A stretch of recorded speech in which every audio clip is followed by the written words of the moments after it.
வேலை ஸ்தலத்தில் வந்து நான் தான் முதன்மையானவன் ஒருத்தங்க நினச்சிட்டாங்க அப்படின்னாலே த ஹோல் டைனமிக்கே வந்து டோட்டலாக கொலாப்ஸ் ஆகிடும். நம்ம ரொம்ப ஜாக்கிரதையாக இருக்கணும், இதில் வந்து ரொம்ப எச்சரிப்பாக இருக்கணும். முதன்மையாக இருக்க விரும்பவே கூடாது. ஆண்டவரே, இந்த ஆட்டிடியூட் எனக்குள்ளே இல்லாதபடி என்னை பாதுகாத்து கொள்ளும். நான் சிறுக வேண்டும், நீர் பெருக வேண்டும். அல்லேலூயா.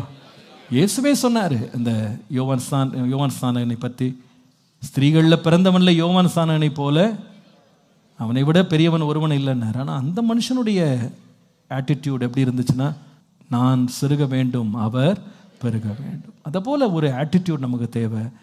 ஆண்டவரே, இந்த செல்ஃப் சீக்கிங் ஆட்டிடியூட்லேருந்து எனக்கு விடுதலையை தாங்க. Self seeking attitude. சில பேர் வந்து எனக்கு வந்து முதன்மையான இடத்த கொடுத்தா தான் நான் எதுவும் வேலை செய்வேன், நான் எதுவும் செய்வேன், எதுவும் பயனுள்ளவனாக இருப்பேன். பொசிஷன் கொடுக்கலன்னா எதுவும் செய்ய மாட்டேன்னு சில பேர் வேலையில் கூட முரண்டு பிடிப்பாங்க. I want to be number 1. மற்றவர்களை விட எனக்கு முதல் ஸ்தானம் கிடைச்சாதான் என்னை வந்து நீங்கள் ஏதாவது ஒரு நன்மையை நீங்கள் என்கிட்ட பெற முடியும். அப்படி கேட்டு பெறுவார்கள். அது தவறான ஒரு எண்ணம். வேதம் நம்மை அங்கீகரிக்காத ஒரு எண்ணம். சிலர் இந்த முதன்மையாகணுன்றதுக்காக எல்லாரையும் தள்ளிவிட கூட அவங்க வந்து சில பேர் வந்து எத்தனிச்சிருவாங்க. they want to destroy everyone so that they can hold that first position. உயர்த்துகிறது கர்த்தராக இருக்கட்டும், நானாக இருக்கக்கூடாது.